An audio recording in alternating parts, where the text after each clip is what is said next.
ಕೆಲವೊಮ್ಮೆ ಈ ಸೋಷಿಯಲ್ ಮೀಡಿಯಾನ ನಿಜ ಜೀವನವೆಂಬ ಭ್ರಮೆಯಲ್ಲಿ ಗಂಭೀರವಾಗಿ ತೆಗೆದುಕೊಳ್ಳುವ ಜನರಿಗೆ ನಾನು ಅವರ ಬಗ್ಗೆ ಅನುಕಂಪವನ್ನು ವ್ಯಕ್ತಪಡಿಸ್ತೀನಿ. ಓಕೆ, ಎಲ್ಲ ಅಲ್ಲ, ಕೆಲವು ನಿಜವಾಗಲೂ ಸಾಮಾಜಿಕವಾಗಿ ಒಳ್ಳೆಯದಾಗಿರುತ್ತೆ, ಕೆಲವಂತೂ ವಿಪರೀತ ಜೋಕರ್ಗಳು. ನನ್ನ ಪ್ರಕಾರ ವಿಲಕ್ಷಣ ಹೆಸರಿನಲ್ಲಿ ವಿಡಂಬನಾತ್ಮಕವಾಗಿ ಆರಂಭಗೊಂಡ ಅನಧಿಕೃತ ಪಕ್ಷದ ದೇಶಾದ್ಯಂತ ಭಾರೀ ಸಂಚಲನ as the on alternate political party type. What rubbish will it become? ಮಾಡೋದೇ ಆದರೆ ಆಲ್ಟರ್ನೇಟ್ ಪೊಲಿಟಿಕಲ್ ಪಾರ್ಟಿ ಮಾಡಬೇಕು ಸರಿಯಾಗಿ. ನಾನು ಹೇಳ್ತಿರೋದು, ಈಗಿರೋ ಸ್ಥಾಪಿತ ರಾಜಕೀಯ ಪಕ್ಷಗಳಿಗೆ ಮುಖಾಮುಖಿ ಹಿಡಿದ ಕಪಾಳ ಕೊಡಿಬೇಕು ಅನ್ನೋದೇ ಆದರೆ ಯುವ ವರ್ಗ ಅದಕ್ಕೆ ಬೇಕಾದಂಥ ಆಲ್ಟರ್ನೇಟ್ ಸಿಸ್ಟಮ್ಸ್ ತರಬೇಕು. ಬರೀ ಸೋಷಿಯಲ್ ಮೀಡಿಯಾದಲ್ಲಿ ಬುರುಡೆ ಬಿಟ್ಕೊಂಡು ತಿರುಗುವಂಥ ಉತ್ತರ ಕುಮಾರರ ಅಲ್ಲ ನೀವು. 1 ಕೋಟಿ ಮಾಡಿಬಿಟ್ರಂತೆ, ಏನು ದೊಡ್ಡದು, ಏನ್ರಿ ಆಗ್ಬಿಡುತ್ತೆ, ದೊಡ್ಡದು ಏನಾಗ್ಬಿಡುತ್ತೆ, ಏನಾಗುತ್ತೆ? 1 ಕೋಟಿ 40 ಲಕ್ಷ ಏನು? ಆ ಲೈಕ್ ಅಂತ ಒತ್ತೋದೊಂದು ರೋಗ ಅಷ್ಟೇ. ಕಂಡಿದ್ದಕ್ಕೆಲ್ಲ ಐ ಲೈಕ್ ಅಂತ ಒತ್ತೋದು ಅದೊಂದು ರೋಗ. If you are serious, no, there is nothing wrong ಮಾಡೋದ್ರಲ್ಲಿ. ಈಗಿರುವ ಸ್ಥಾಪಿತ ರಾಜಕೀಯ ಪಕ್ಷಗಳು ದಿಮಾಕಿನಿಂದಲೂ, ಕೊಬ್ಬಿನಿಂದಲೂ, ಅಹಂಕಾರದಿಂದಲೂ, ಮದದಿಂದಲೂ, ಭ್ರಷ್ಟತೆಯಿಂದಲೂ, ಸ್ವಜನ ಪಕ್ಷಪಾತದಿಂದಲೂ ಸ್ವಾರ್ಥಿಗಳ ಕೂಟವಾಗಿ ಕಂಗೊಳಿಸ್ತಾ ಇವೆ ನಮ್ಮ ರಾಜಕೀಯ ಪಕ್ಷಗಳು. We know it. ಇದಲ್ಲ ಪ್ರಜಾಪ್ರಭುತ್ವ ನಾವು ಬಯಸಿದ್ದು ಅನ್ನೋದು. ಆದರೆ ಅದನ್ನು ಮಾಡಲಿಕ್ಕೆ ಒಂದು ದಾರಿ ಬೇಕದಕ್ಕೆ ಸರಿಯಾಗಿ. ಓಕೆ, ಅದೇ ಬಿಟ್ಟು ವಿಡಂಬನಾತ್ಮಕವಾಗಿ ನನಗೆ ಕಾಕ್ರೋಚು, ನಾಳೆ ಇಲಿ, ನಾಳೆ ಗೆಂಡಾಮೃಗ ಅಂತ ಮಾಡಿ ಅದಕ್ಕೆ like like like like like ಅಂತ ಹಾಕೊಳ್ಳಿ. ಏನಾಗತ್ತೆ ಆಮೇಲೇನು? ನಿಮ್ಮ ತೆವಲ್ ತೀರ್ತು ಅಷ್ಟೇ. ಫೇಸ್ಬುಕ್, ಇನ್ಸ್ಟಾಗ್ರಾಮ್, ಎಕ್ಸ್ಟ್ಯೂಬಲ್ಲಿ ಓಪನ್ ಮಾಡಿದ್ರೆ ಇದು ಬರ್ತಿದೆಯಂತೆ ಕಾಕ್ರೋಚ್ ಜನತಾ ಪಾರ್ಟಿ.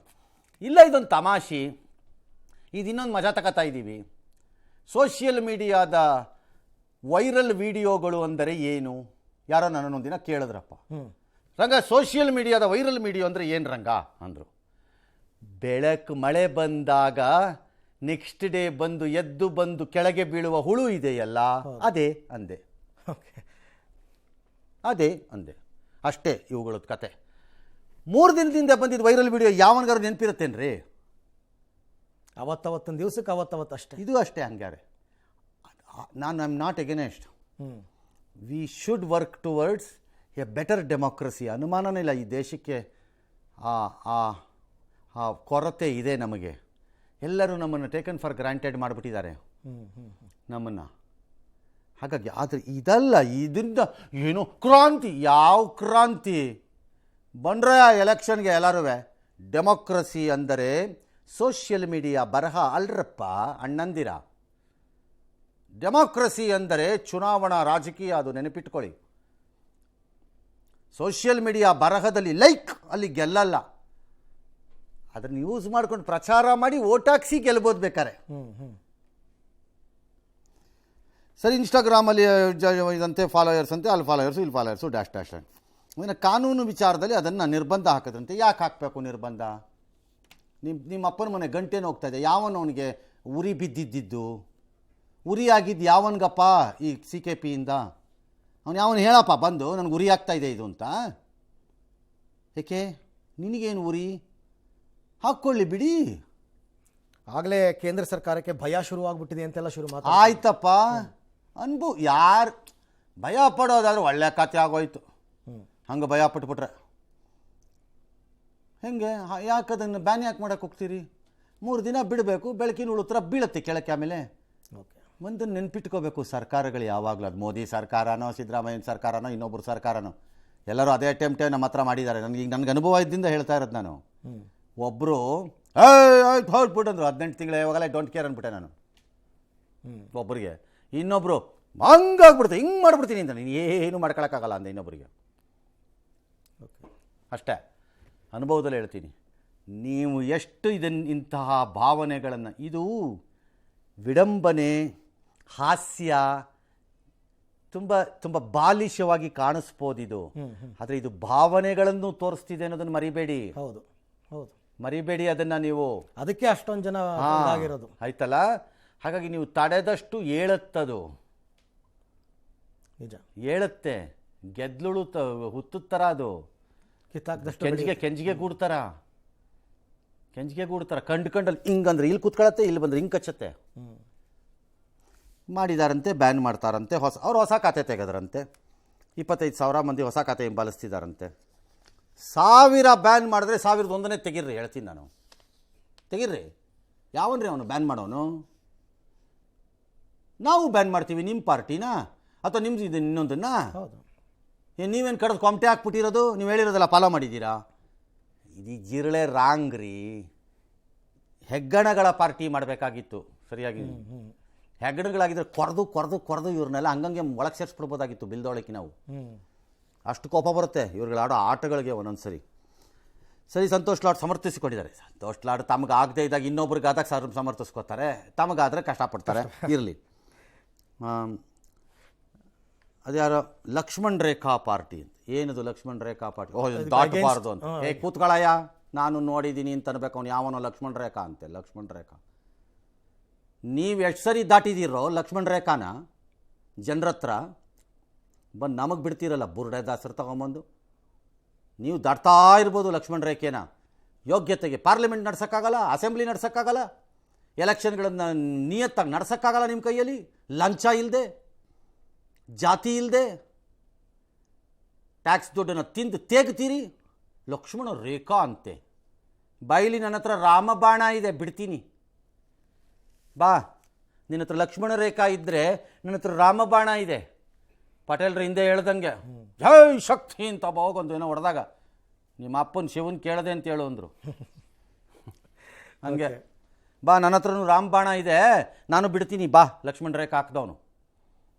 ಎಸ್, ಒಂದು ಒಂದು ಒಂದು ಪಕ್ಷವಾಗೋದಕ್ಕೆ ಇದು ಮೊದಲ ಮೆಟ್ಲು ಅಂತ ಯಾಕೆ ಅನ್ಕೋಬಾರ್ದು ಸರ್? ನನಗೆ ಗೊತ್ತಿಲ್ಲ ರೀ. ಆದರೆ ಆಗಲಿ, ಆಗದಿದ್ದರೆ ಇಲ್ಲ. ಓಕೆ. ಪಾಯಿಂಟ್ಗೆ ಇದನ್ನು ತುಂಬ ಗಂಭೀರವಾಗಿ ರಾಜಕೀಯ ಪಕ್ಷ ಅನ್ನೋ ಥರ ಟ್ರೀಟು ಮಾಡಬೇಡಿ, ತಗೊಳ್ಳಬೇಡಿ.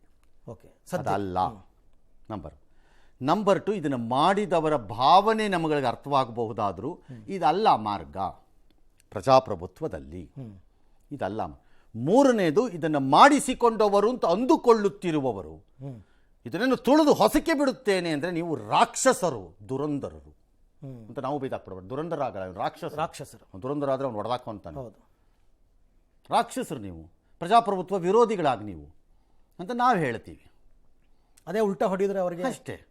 ಹಾಗಾಗಿ ಇದನ್ನು ಅಷ್ಟಕ್ಕೆ ನೋಡಬೇಕು. 4ನೇದು ಭಾಳ ಇಂಪಾರ್ಟೆಂಟು. ಸೋಷಿಯಲ್ ಮೀಡಿಯಾದ ಇಂತಹ ವೈರಲ್ಲು, ಪೈರಲ್ಲು, ಮೈರಲ್ಲು, ಟೈರಲ್ಲು ಇವೆಲ್ಲ ಇವು ನಾನು ಆಗಲೇ ಹೇಳ್ದಂಗೆ ಬೆಂಕಿ ಹುಳ ಅಂದರೆ ಮಳೆ ಹುಳ. ಮಳೆ ಬಂದಮೇಲೆ ಸತ್ತು ಹೋಗುತ್ತೆ ಅಷ್ಟೇ. ಅದಕ್ಕೆ ರೂಪ ಸ್ವರೂಪಗಳಿದ್ದರೆ ಬೇರೆ.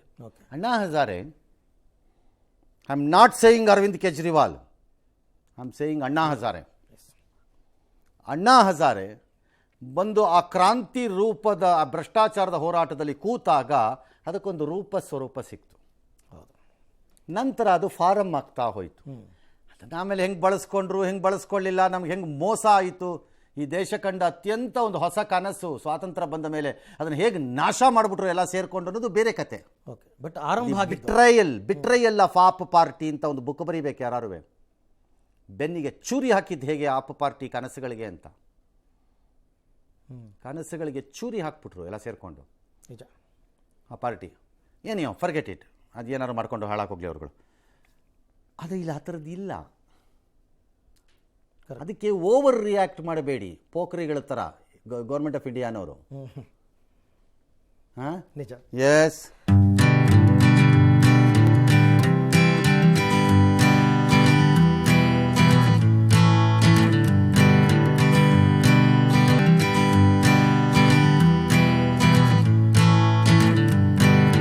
ಪಾಕಿಸ್ತಾನದಲ್ಲಿ ದುರಂಧರ್ ಸಿನಿಮಾ ಮಾದರಿಯಲ್ಲಿ ನಿಗೂಢ ಹತ್ಯೆಗಳು ಈಗಲೂ ಮುಂದುವರೆದಿವೆ. ಹಲವು ಉಗ್ರ ಕೃತ್ಯಗಳಲ್ಲಿ ಭಾಗಿಯಾಗಿದ್ದ ಮೋಸ್ಟ್ ವಾಂಟೆಡ್ ಉಗ್ರರ ಹತ್ಯೆ ನಡೆದಿರೋ ಬೆನ್ನಲ್ಲೇ ಇದೀಗ ಪುಲ್ವಾಮಾ ದಾಳಿಯ ಮಾಸ್ಟರ್ ಮೈಂಡ್ ಹಮ್ಜಾ ಬರ್ಹಾನ್ ಅನ್ನ ಹೊಡೆದ ನಿಮಿಷ ಇರಿ, ವಾಪಸ್ ಬ್ಯಾಕ್ ಹೋಗೋಣ. ಓಕೆ, ಇದೇನಕ್ಕೆ ಬಂತಪ್ಪ? ಚೀಫ್ ಜಸ್ಟಿಸ್ ಆಫ್ ಇಂಡಿಯಾ ಹೇಳಿ ಒಂದು ಮಾತು ಹೇಳಿದ್ರು ಅಲ್ವಾ, ಕೆಲಸ ಇಲ್ಲದೆ ಇರೋ ಯುವಕರುಗಳು ಜಿರಳೆಗಳ ಥರ ಆಡ್ತಿದ್ದಾರೆ. ಜಿರಳೆ ಮಾನ್ಯ ನ್ಯಾಯಮೂರ್ತಿಗಳು ಬಳಸಿದಾಗ ಸರಿ ಪದಾನೋ ಕೆಟ್ಟ ಪದನೋ ಅವಹೇಳನಕಾರಿಯೋ ಬೇಡ, ಅದು ಪ್ರಶ್ನೆ ಬೇರೆ. ಓಕೆ, ಬಟ್ ಅವ್ರು ಹೇಳಿದ್ರಲ್ಲಿ ಒಂದು ಪಾಯಿಂಟ್ ಇತ್ತು, ಅದನ್ನು ಹೇಳ್ತೀನಿ ಈಗಿನ ಯುವಕರಿಗೆ. ಅಟ್ಲೀಸ್ಟ್ ಕೆಲವು ಯುವಕರಿಗೆ ಹೇಳಲೇಬೇಕು, ಯಾಕಂದರೆ ಅವರು ದುಷ್ಟರು, ದುರುಳರು ಮತ್ತು ಕಚಡಗಳವರು. ಹೇಳಲೇಬೇಕು ಅದನ್ನು. ಇನ್ನೊಂದು ಜಿರಳೆ ಪಾರ್ಟಿ ಮಾಡಿ ನನ್ನನ್ನು ಸೇರಿಸ್ಕೊಳ್ಳಿಬೇಕಾರೆ ಐ ಡೋಂಟ್ ಕೇರ್. ಕೆಲವರು ಕೆಲಸವಿಲ್ಲದೆ ಇರೋ ಕಚಡಗಳು RTI ಮತ್ತು ಪ್ರೆಸ್ ಎಂಬ ಎರಡು ಲೇಬಲ್ಗಳನ್ನು ದುರುಪಯೋಗ ಮಾಡುತ್ತಿರುವುದು ಹೌದು. ಹೌದು. ನಮಗಿದೆ ಆ ಅನುಭವ. ಅಲ್ಲಿ ಐ ಲೈಕ್ ಇಟ್ ಅಂತ ಒತ್ತದ ನಿಮಗಿಲ್ಲ ಅನುಭವ, ನಮಗಿದೆ. ವಿ ನೋ ಇಟ್ ಏನು ನಡೀತಾ ಇದೆ ಅಂತ ಮೀಡಿಯಾನಲ್ಲಾಗಲಿ. ವಸೂಲಿಗಾರರಾಗೋಗಿದ್ದಾರೆ ಮಾಧ್ಯಮದವರು, ಭ್ರಷ್ಟರು, ದರೋಡೆಕೋರರಿಗೆ ಅತಿ ಸಮೀಪದಲ್ಲಿದ್ದಾರೆ, ಬ್ಲ್ಯಾಕ್ ಮೇಲರ್ಗಳು. ಅದಿದೆ, ಇಲ್ಲ ಅಂತ ಹೇಳಲಿಕ್ಕಾಗಲ್ಲ. RTI ಮಿಸ್ಯೂಸ್ ಇದೆ, ಇಲ್ಲ ಅಂತ ಹೇಳಲಿಕ್ಕಾಗಲ್ಲ. ಎಲ್ಲರೂ ಅಲ್ಲ, ಕೆಲವರು, ಯಾರೋ ಕೆಲವರು.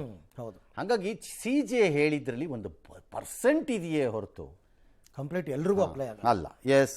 ಇನ್ನು ಪುಲ್ವಾಮಾ ದಾಳಿಯ ಮಾಸ್ಟರ್ ಮೈಂಡ್ ಹಮ್ಜಾ ಬರ್ಹಾನ್ ಅನ್ನ ಹೊಡೆದುರುಳಿಸಲಾಗಿದೆ. 2019ರಲ್ಲಿ ಪುಲ್ವಾಮಾದಲ್ಲಿ ಸೈನಿಕರಿದ್ದ ಸೇನಾ ಬಸ್ ಮೇಲೆ ಆತ್ಮಾಹುತಿ ದಾಳಿ ನಡೆದಿತ್ತಲ್ಲ, ಅದರ ಮಾಸ್ಟರ್ ಮೈಂಡ್ ಇವತ್ತು ಯಾರೋ ಒಬ್ಬ ಅಪರಿಚಿತ ಬಂದು ಗುಂಡಿಟ್ಟು ಕೊಂದು ಹಾಕ್ಬಿಟ್ಟಿದ್ದಾನೆ ಪಾಕ್ ಆಕ್ರಮಿತ ಕಾಶ್ಮೀರದಲ್ಲಿರೋ ಮುಜಫರಾಬಾದ್ನಲ್ಲಿ. ಅವನು ಯಾರು ಏನು ಅಂತಕ್ಕಂಥದ್ದು ಗೊತ್ತಾಗಿಲ್ಲ. ಈ ಹಮ್ಜಾ ಭಾರತ ವಿರೋಧಿ ಚಟುವಟಿಕೆಯ ದೀರ್ಘ ಇತಿಹಾಸ ಇದೆ. ಏನಾಯ್ತು ಈಗ? ಹೊಡೆದಾಕಿದ್ದಾರೆ ಸರ್ ಅವನು. ಏನು ಮುಂದೆ ಹೊಡೆದ್ರೆ ಏನೀಗ? ಅಲ್ಲ, ಅಲ್ಲಿ ಯಾರು ಅಂತ ನಮ್ಮ ಭಾರತಕ್ಕೆ ಏನು ಗೊತ್ತಾಗಬೇಕು? ಗೊತ್ತಾಗ್ಲೂ ಏನೋ ನೀನು ಮಹಾತ್ಮ ಗಾಂಧಿನ ಅಲ್ಲ, ಯಾವನವನು ಹೊಡೆದಾಕ್ದವನು ಅಂತ ತಿಳ್ಕೊಂಬಂದು ಶಿಕ್ಷೆ ಕೊಡಕ್ಕೆ ನಮ್ಮ ಪಾಲ್ಗೊಂದು ಗುಡ್ ನ್ಯೂಸ್ ಅಂತ ಅನ್ಕೋ. ನೀವು ಒಳ್ಳೆ ಕಥೆ ಆಯ್ತು. ನಂಗೆ ಏನಕ್ಕೆ ಕರಿಬೇಕು? ನಾಯಿ ಥರ ಸಾಯಿಲಿ ಬಿಡಿ, ನನಗೇನು ಹೋಗಬೇಕು? ನಾನು ಯಾಕೆ ರೀ ತಲೆ ಕೆಡಿಸ್ಕೊಳ್ಳಿ? ನಮ್ಮೂರಲ್ಲಾಗಿದೆಯಾ? ಇಲ್ಲ. ನಾನು ಯಾಕೆ ತಲೆ ಕೆಡಿಸ್ಕೊಳ್ಳಿ ಅವನು ಯಾರು ಹೊಡೆದ್ರು ಅಂತ? ಏನೋ ಈ ಗಾಂಧೀಜಿ ಹಂತಕ ಯಾರು ಅಂತಲೇ ಗೊತ್ತಾಗಲಿಲ್ಲ ಅಂದರೆ ಅವಮಾನ. ಹೌದು. ಮನ ಮರ್ಯಾದೆ ಇಲ್ವಾ ನಿಮ್ಗೆ ದೇಶಕ್ಕೆ ಅನ್ಬೋದಾಗಿತ್ತು ಅಲ್ವಾ? ಇವನು ಅದು ಏನೀಗ? ಯಾವುದೋ ನಾಯಿ ಸಾಯಿಸಿತ್ತು ಅಂದ್ಕೊಳ್ಳಿ, ಏನೀಗ? ನಿಜ. ನಂಬರ್ 1. ನಂಬರ್ 2, ಈ ನಾಯಿಗಳು ಹೀಗೆ ಸಾಯ್ಬೇಕು. ನಿಜ, ಹೀಗೆ ಸಾಯ್ಬೇಕು. ಹೀಗೆ ಸಾಯ್ಬೇಕು ಇವು. ಇನ್ನೊಬ್ಬರ ಪ್ರಾಣಕ್ಕೆ ಬೆಲೆ ಇಲ್ಲದೆ ಅವ್ರು ಸಾಯಿಸಿದ್ರಲ್ಲ, ಹಾಗೆ ಸಾಯ್ಬೇಕು. ಅವ್ರ ಅಪ್ಪ ಅಮ್ಮ ಹಾಗೆ ಸಾಯ್ಬೇಕು, ಹಾಗೆ ಸಾಯ್ಬೇಕು ಅವ್ರೂ. Number 2, I am sad today. ನನಗೆ ದುಃಖ, ಈ ದೇಶಕ್ಕೆ ಇಲ್ಲವಲ್ಲ ತೋಳಬಲ ಅಂತ. ಸಿಂಧೂರ ನಿಲ್ಲಿಸಿದ್ರಲ್ಲ,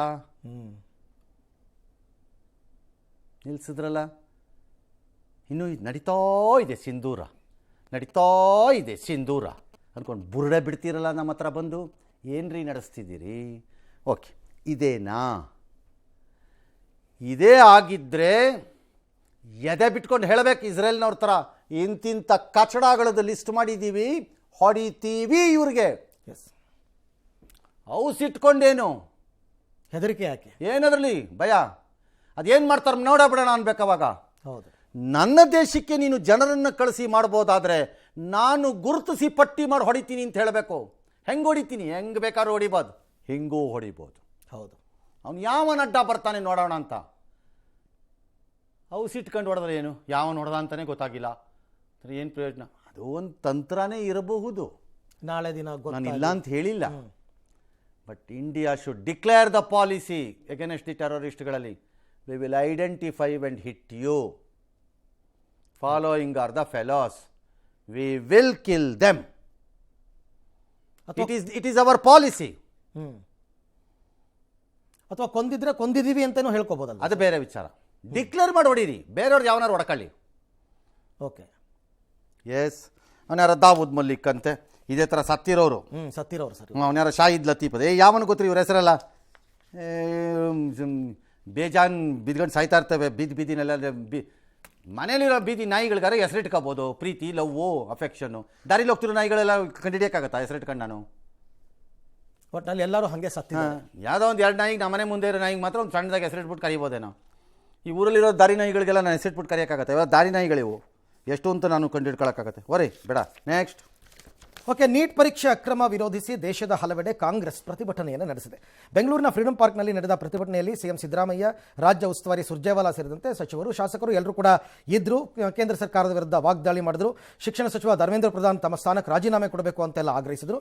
ಇನ್ನೊಂದು ಕಡೆ ರಾಜ್ಯವನ್ನು ನೋಡಿ ಕೇಂದ್ರ ಕಲಿಬೇಕು ಅಂತ ಶಿಕ್ಷಣ ಸಚಿವ ಮಧು ಬಂಗಾರಪ್ಪ ಸಲಹೆ ಕೊಟ್ಟರು. ಪ್ರತಿಭಟನೆ ಬಳಿಕ ಲೋಕಭವನಕ್ಕೆ ಮುತ್ತಿಗೆ ಹಾಕೋದಕ್ಕೆ ತೆರಳುತ್ತಾ ಇದ್ರು. ಪೊಲೀಸರು ಅವರೆಲ್ಲರನ್ನೂ ಅರೆಸ್ಟ್ ಮಾಡಿದ್ದಾರೆ. ಯಾರೋ ಹಾಕೋಬರು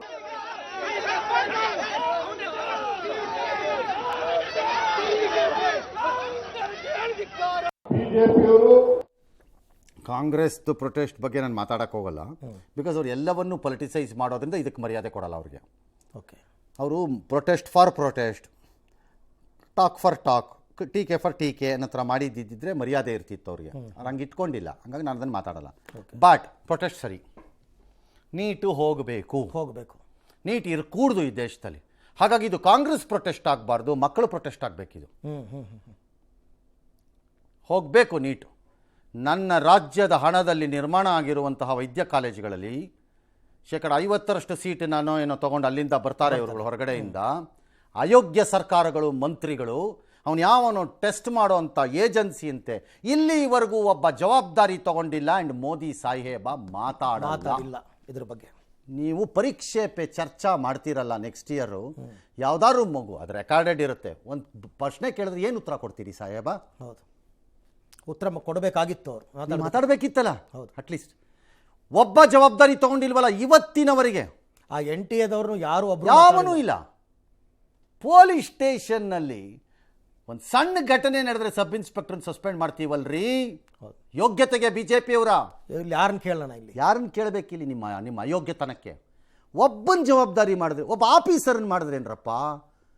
ಆ NTA ಅನ್ನೋದ್ರ ಆಚೆ ನಿಲ್ಲೋ ಕಾವಲುಗಾರನೊಬ್ಬನ ಮಾಡಿದ್ರೇನ್ರಪ್ಪ? ಹೋಗ್ಲಿ, CBI ಕೊಟ್ಟಿದ್ದೀವಿ. ಯೋಗ್ಯತೆಗೆ 1000 ಮಕ್ಕಳ ಜೊತೆ, 1,00,000 ಮಕ್ಕಳ ಜೊತೆ ಆಟ ಆಡ್ತಾ ಇದ್ದು ಸ್ಟಿಲ್ ಯು ವಾಂಟ್ ಯೂತ್ ಓಟಾ? ನಿಮಗೆ ಮತ್ತೆ ಯುವಕರು ಓಟ್ ಬೇಕಾ? ಜಿರಳೆ ಪಾರ್ಟಿ ಅದಕ್ಕೆ ಬಂದು ಲೈಕ್ ಬಂದಿರೋದು. ಇದು ಬರುತ್ತೆ ಈ ಕಾಲ, ನಿಮಗೂ ಕಾದಿದೆ ಮಾರಿ ಹಬ್ಬ. ನೀವು ನಿರಂತರ ಪರ್ಮನೆಂಟ್ ಅನ್ಕೋಬೇಡಿ ಆಡ್ಕೊಂಡು ಈ ಥರ. ಇದಕ್ಕೆ ಜವಾಬ್ದಾರಿ ಯಾರು? ಉತ್ತರ ಯಾರು ಕೊಡಬೇಕು? ಒಂದು ಊರಿನಲ್ಲಿ ಸಾವಿರ ನೂರು ಸಂಖ್ಯೆಗಳಲ್ಲಿ 700 ಪ್ಲಸ್ 600 ಪ್ಲಸ್ 500 ಪ್ಲಸ್ ನಂಬರ್ಗಳನ್ನು ತೆಗೆದುಕೊಂಡು ಟಾಪ್ ರ್ಯಾಂಕ್ಗಳನ್ನು ತಗೊಳ್ತಾ ಇರೋದು ನಡೀತಾ ಇದ್ರು ಅವ್ಯವಹಾರ ನಿಮ್ಮ ಕಣ್ಣಿಗೆ ಕಾಣಿಸ್ಲಿಲ್ವಾ? BJPಯ ಘನಂದಾರಿ ಘನತೆವೆತ್ತ ಬುರುಡೆ ಗಿರಾಕಿಗಳೇ, ಇಲ್ಲಿ ಬಂದು KPSCದು 3 ಜನದ ಮಾತಾಡ್ತೀರಾ? 3 ಜನಕ್ಕೆ ಜಾಸ್ತಿ ಬಂದ್ಬಿಟ್ಟಿದೆ, 1ರಲ್ಲೇ ಬಂದ್ಬಿಟ್ಟಿದೆ ಅಂತ ಮಾತಾಡ್ತೀರಾ? ನಿಮ್ಮ ಯೋಗ್ಯತೆಗೆ ವಾಟ್ ಇಸ್ ದಿಸ್ BJP? RSSನ ನೈತಿಕತೆ, ಸಂಸ್ಕೃತಿ ಎಲ್ಲಿ ಸತ್ತೋಯ್ತು? ಯಾರೊಬ್ರು ಉತ್ತರ ಕೊಡಬೇಕಲ್ಲ. CBI ಆಗಿದ್ದು ಬೇರೆ, ಕೇಳಿದ್ರೆ ಆಗಿದ್ದು ಬೇರೆ. ಧರ್ಮೇಂದ್ರ ಪ್ರಧಾನ್ ಪೇಜನ್ನು ಹಿಂಗೆ ತೆಗೆದು ಕವರಿಂದ ಕೊಡ್ತಾರೆ ಅಂತ ಯಾರೂ ಹೇಳಿಲ್ಲ, ಹೇಳಕ್ಕಾಗೋದೂ ಇಲ್ಲ. But who takes the responsibility? And Prime Minister does not even raise a word. ಅದಕ್ಕೆ ಹೇಳಿದ್ದು ನೀಟ್ ಸಾಯ್ಬೇಕು. ಎಸ್, ಪೆಟ್ರೋಲ್ ಡೀಸೆಲ್ ಮೇಲಿನ ತೆರಿಗೆಯನ್ನು ಕಡಿತ ಮಾಡಲ್ಲ ಅಂತ CM ಸಿದ್ದರಾಮಯ್ಯ ಸ್ಪಷ್ಟಪಡಿಸಿಬಿಟ್ಟಿದ್ದಾರೆ. ಪೆಟ್ರೋಲ್ ಡೀಸೆಲ್ ಬೆಲೆ ಏರಿಕೆ ಹಿನ್ನೆಲೆಯಲ್ಲಿ ರಾಜ್ಯದಲ್ಲಿ ತೆರಿಗೆ ಕಡಿತ ಮಾಡ್ತೀರಾ ಸರ್ ಅಂತ ಕೇಳಿದ್ದಕ್ಕೆ, ಅಲ್ಲ ಏರಿಸಿರೋದು ಕೇಂದ್ರದವರು, ಕಡಿಮೆ ಮಾಡೋದು ನಾವಾ ಅಂತ ಪ್ರಶ್ನೆ ಮಾಡಿದ್ದಾರೆ. ಪೆಟ್ರೋಲ್ ಏರಿಕೆ ಮಾಡಿದ್ದು ನೀವು ಯಾರು ಪ್ರಶ್ನೆ ಮಾಡಲ್ಲ, ಬರೀ ನಮ್ಮನ್ನೇ ಪ್ರಶ್ನೆ ಮಾಡ್ತೀರಾ ಅಂದಿದ್ದಾರೆ. ಸುಮ್ಮನೆ ಈ ಚೀಫ್ ಮಿನಿಸ್ಟರ್ಗೆ ಬೇರೆ ಕೆಲಸ ಇಲ್ಲ. ನಾನು ಅಷ್ಟೇ ಇನ್ಮೇಲೆ ಕೋಪ ಬಂದರೆ ನೀವು ನೋಡಿದ್ದೀರೇನ್ರಿ? ನಾವು ಕೇಳಿಲ್ಲ ಅಂತ. ಯಾರ್ರೀ ನಿಮ್ಮದು ಪ್ರಶ್ನವರು? ಕೇಳ್ರಿ ಅವ್ರನ್ನ, ಕೇಳಿದಾರಾ ಇಲ್ವಾ ಅಂತ. ಸುಮ್ಮನೆ ನೀವು ಬಿಡ್ತಾ ಇರ್ಬಿಡಿ, ನಿಂತ್ಕೊಂಡು ನಿಮ್ಮ ಮೈಕ್ ಮುಂದೆ ಸಿಕ್ತು ಜಾಗ ಅಂತ. ನೀವು ನೋಡಿದ್ದೀರಾ ನಾವು ಕೇಳಿಲ್ಲ ಅಂತ? ಡೇ 1 ಪ್ರಶ್ನೆ ಮಾಡ್ಕೊಂಡು ಬಂದಿದ್ದೀವಿ ಸರ್. ಸುಮ್ಮನೆ ಇತಿಮಿತಿ ಇದೆ ಎಲ್ಲದಕ್ಕೂ. ನಿಮ್ಮ ಪ್ರಶ್ನವ್ರನ್ನ ಕೇಳ್ಕೊಳ್ಳಿ. ನಿಮ್ಗೆ ಅವ್ರು ತೋರಿಸ್ದೇ ಇದ್ರೆ, ನಿಮಗೆ ಪುರ್ಸೋತಿಲ್ದಿದ್ರೆ ನಾನೇನು ಮಾಡೋಕ್ಕಾಗತ್ತೆ? ಅದಕ್ಕೆ ಸಾಯಕ್ಕಿಲ್ಲಿ ನೀವು ಹೇಳಿದ್ದೆಲ್ಲ ಕೇಳಿಸ್ಕೊಂಡು ಕೂರೋಕ್ಕಾಗಲ್ಲ. ಇಲ್ಲಿ ಮನೆ ಜೀತದಾಳುಗಳ ಥರ. There is a limit. ಎರಡನೇದು, ನೀವು ನಾನು ಮೊನ್ನೆನೇ ಹೇಳಿದ್ದೆ ನೀವು ಮಾಡಲ್ಲ ಯಾರು ಅಂತ. ಯಾಕೆಂದರೆ ನಿಮಗೂ ದುಡ್ಡು ಬೇಕು, ಅದೇ ಆದಾಯ. ಆದರೆ ನಿಮ್ಮ ಲೀಡ್ರಿಗೆ ಹೇಳಿ ಹಂಗಾರೆ, ಇನ್ನೊಬ್ಬ ರೈಸ್ ಮಾಡಿದ್ರೆ ಮಾತ್ರ ಕ್ರೂರಿ ಅಂತ. ಅವನು ಪಾಪಿಯಾಗಿ ಪಾಪದ ಹಣ ಜಾಸ್ತಿ ಮಾಡೋದಾದರೆ ನೀವು ಪಾಪ ಮತ್ತು ಪಾಪಿಯಾಗಿ ಪಾಲ್ದಾರರು ಅಂತ ನಾನು ಹೇಳ್ತೀನಿ. ಹೇಗೆ ಪರ್ಸೆಂಟೇಜ್ನಲ್ಲಿ ನೀವು ಹಾಕ್ತಾ ಇರೋದು ಟ್ಯಾಕ್ಸು? ಹೌದು, ಫಿಕ್ಸ್ಡ್ ಅಲ್ಲ. ನಿಮಗೆ ಎಷ್ಟು ಬೇಕು ಪೆಟ್ರೋಲಲ್ಲಿ ಟ್ಯಾಕ್ಸು? 6,000 ಕೋಟಿ ಬೇಕು, 5,000 ಕೋಟಿ ಬೇಕು, ಅಷ್ಟನ್ನು ಫಿಕ್ಸ್ ಮಾಡ್ಕೊಳ್ಳಿ ಅಂತ ನಾನು ಹೇಳ್ತೀನಿ. ಮಾಡ್ತೀರಾ? ಅದಾಗ ಪರ್ಸೆಂಟೇಜಲ್ಲಿ ಇಡ್ತೀರಿ. ಜಾಸ್ತಿ ಆದಾಗ ಈಗ 7,000 8,000 ಕೋಟಿ ಬರುತ್ತಲ್ಲ, ಆ 2,000 ಕೋಟಿ ಸಿರಿಂಜಲ್ಲಿ ಹಾಕಿ ರಕ್ತ ಹಿರಿದಂಥ ರಕ್ತದ ಹಣ ಅಲ್ವಾ ಅದು? ಅದು ಬಡವರ ಹಣನಾ? ಏನು ಮಾತಾಡ್ತೀರ್ರಿ? ಫಿಕ್ಸ್ ಮಾಡಿರಿ ನೋಡೋಣ. ಹಂಗಾರೆ ಫಿಕ್ಸ್ಡ್ ತೆಗಿರಿ ಪರ್ಸೆಂಟೇಜಾ. ಇಷ್ಟು ಅಂತ ಫಿಕ್ಸ್ ಮಾಡ್ಬಿಡೋದು. ಜಾಸ್ತಿ ಎಷ್ಟು ಬೇಕಪ್ಪ? ನನಗೆ 6,000 ಕೋಟಿ ಬೇಕ್ರಿ ಪೆಟ್ರೋಲಿಂದ ಇದು. 6,000 ಕೋಟಿ ಫಿಕ್ಸ್ ಮಾಡಿಬಿಡು. ಪೆಟ್ರೋಲ್ ಬಿಟ್ಟರೆ ಎಷ್ಟಾರು ಹಾಕೊಳ್ಳಿ, ಇದು ಮಾತ್ರ ಫಿಕ್ಸ್ ಆಗಿದೆ. ಫಿಕ್ಸ್ಡ್. ಓಕೆ, ನೀವು ಮಾಡಿರೋದೇನು ಪರ್ಸೆಂಟೇಜ್ ಮಾಡಿದಿರಿ? ಅಲ್ಲಿ ಜಾಸ್ತಿ ಆದ 60 ರೂಪಾಯಿಗೆ 10% ಹಾಕಿದ್ರಿ, ಈಗ 100 ರೂಪಾಯಿಗೂ 10%. ಎಷ್ಟಾಯ್ತು ದುಡ್ಡು? 6 ರೂಪಾಯಿದ್ದು 10 ರೂಪಾಯಿ ಆಗಲಿಲ್ವಾ? ಇವ್ರಿಗೆ ಜಾಸ್ತಿ ಬಂತು. ಸರಿ, chief minister please ask your press fellows to act properly. Ask them to check, ನೋಡಿ ಆಮೇಲೆ ಮಾಡಿ ಕಾಮೆಂಟ್ರಿ. ನಾವು ಮಾಡದೇ ಇದ್ದರೆ ನಿಮಗೆ ಕೇಳಕ್ಕೆ ಹಕ್ಕಿದೆ, ಮತ್ತು ಕ್ರಿಟಿಸೈಸ್ ಮಾಡೋಕ್ಕೆ ಇದು ದಾರಿನೂ ಇದೆ, ಮಾಡಿ, ಯಾರು ಬೇಡ ಅಂದರು. ನಾವು ಮಾಡಿದ್ದೀವಿ. ಹಾಂ, ಎಸ್. ಇನ್ನೊಂದು ಪಾಯಿಂಟ್ ಇದೆ ಸರ್, ಪೆಟ್ರೋಲ್ ಡೀಸೆಲ್ ಪೂರೈಕೆಯಲ್ಲಿ ವ್ಯತ್ಯಯ ಆಗಲ್ಲ, ನಾವು ರಷ್ಯಾದಿಂದ ತರ್ತಾ ಇದ್ದೀವಿ ಅಂತ. ಇಲ್ಲ ರೀ, ಅದು ಯಾವುದೋ ಸೆಕ್ಟರ್ನಲ್ಲಿ ಯಾವುದೋ ಇಂಡೆಂಟ್ಗಳಾಗಿ ಏನೋ ಸಪ್ಲೈ ಚೈನ್ ವ್ಯತ್ಯಾಸ ಆಗಿರುತ್ತೆ. Okay, there is no larger deficit ಇಲ್ಲ. ಎಸ್.